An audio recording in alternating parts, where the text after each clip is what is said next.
We are making a portrait of an animal or a person in the style of Jean-Michel Basquiat with a halo or horns or a crown or a hat and rhyming words. Use crayons on paper to do this. Hello everybody. Today we're talking about the work of Jean-Michel Basquiat. He was a African-American artist that did a lot of abstraction and figurative work, and today we're going to visit or revisit his work and use some of the symbols and symbology, or the things that he uses in drawings to make his work come to life. He has a visual language. Like in today's assignment, we're going to be taking a person or an animal and making them a king or a haloed figure.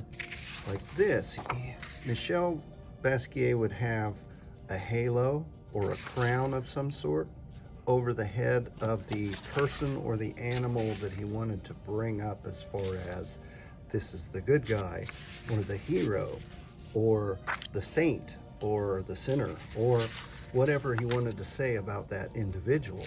So we've done portraits in this style, older kids maybe, and if you're first or kindergarten, you may not have done this, but so today's assignment, I took a dog and I drew a pretty simple cartoon version of a dog. I put a crown over its head to say that he's majestic and powerful. And then I took the dog speech of bow wow, like a bark, and then I rhymed it. And then I put institutional dog. So I broke up a big word, and then I rhymed dog with log, jog, fog, bog. I could have put frog. I put trog. And so Jean-Michel would put these letters, put words into his drawings. And so as we play around with this, think about words and rhyming. Think about your character, whether it's going to be a king type or a hero type or a crown type or a halo, you know, and what you want to say about that character. If you wanted the character to be evil, what would you put?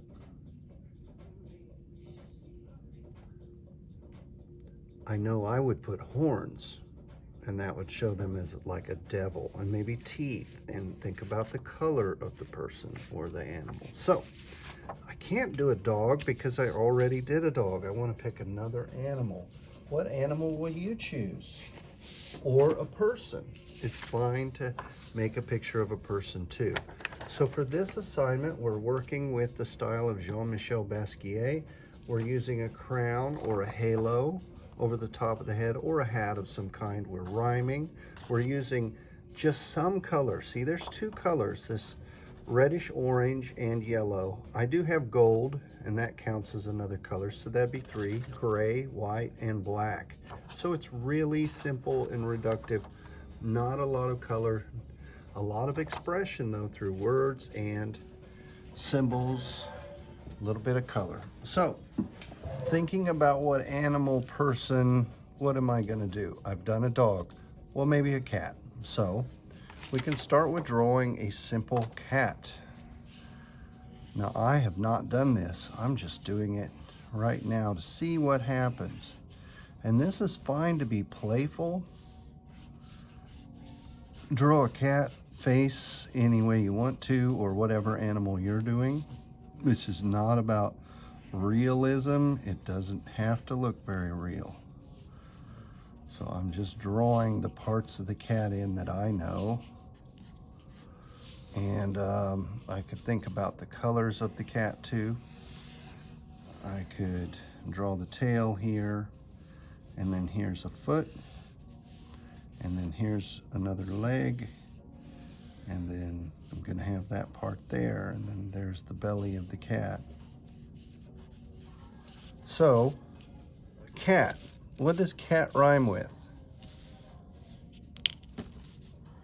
Let's start together here. C-A-T.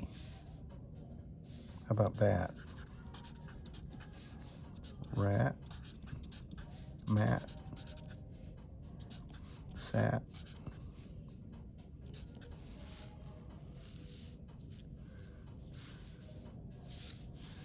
at, cat, bat, rat, mat, sat, tap. Got mat, got bat. Let's see, so that's part of. And then say meow. And I'm going to say cats meow. I'm going to put that in quotes like it's saying it.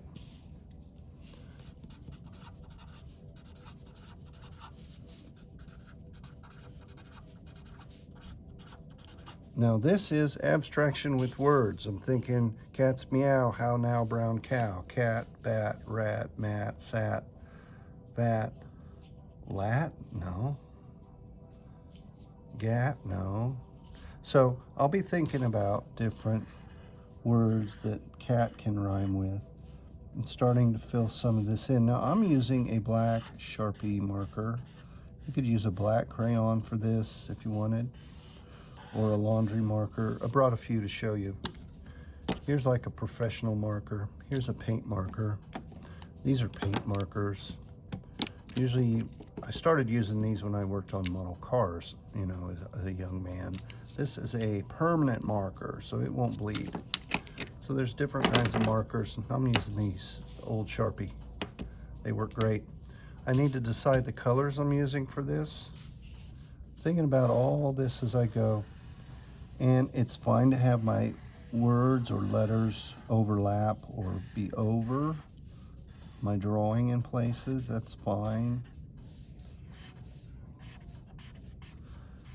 And I'm just drawing this out. I'm having fun with the cat portrait today in the style of Jean-Michel Basquiat. He would add a lot of fun and different style to what he was drawing and character and write about it. This is similar to graffiti. If you've ever seen people draw on walls in your city or town, sometimes it looks pretty neat. Sometimes they get paid to do those things and sometimes not. But it's nice to be paid for your good work. So I have a drawing of a cat. It kind of looks like a cat. I can start to shade part of this in so I don't wonder what this is. As I'm adding detail, I'm telling the viewer more about this drawing. They're probably starting to see things that, oh, well, that's a cat because of those whiskers and the tail and the ears and all that. Now, I didn't decide, is it a king or is this a saint? I'm going to say it's a really good cat. Like, this is the most perfect cat I've ever seen. And so it's got that halo. It's a wonderful cat. I'm going to say blue. And then I'm going to have blue in the background of this. I'm picking up a little bit of visual texture, which is fine.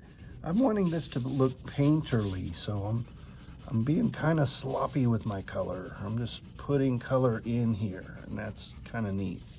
I want to address the whole paper so that there's not a big blank space or anything, but I want to fill in some color. I don't need to fill in all of it with color. Not all, that's all right. And probably not much blue inside the cat.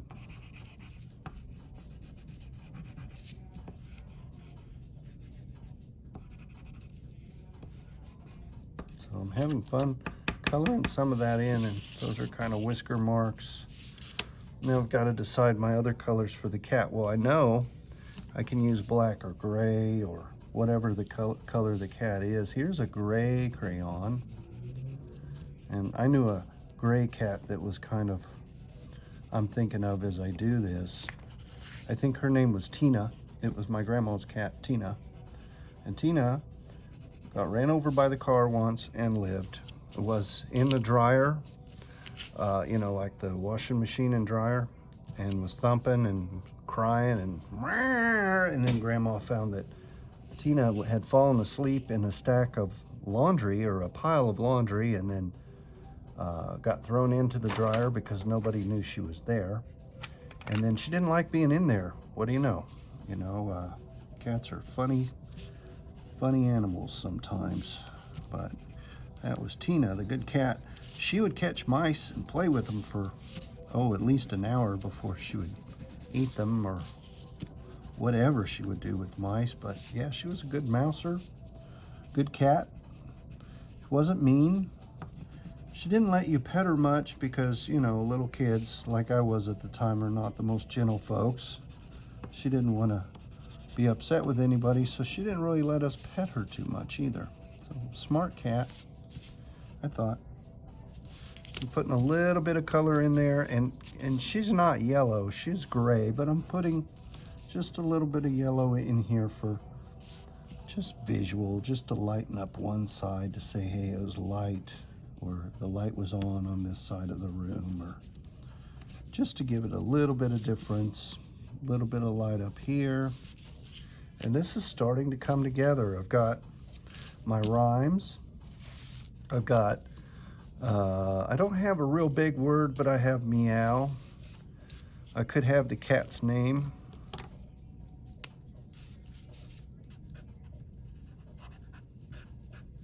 And then,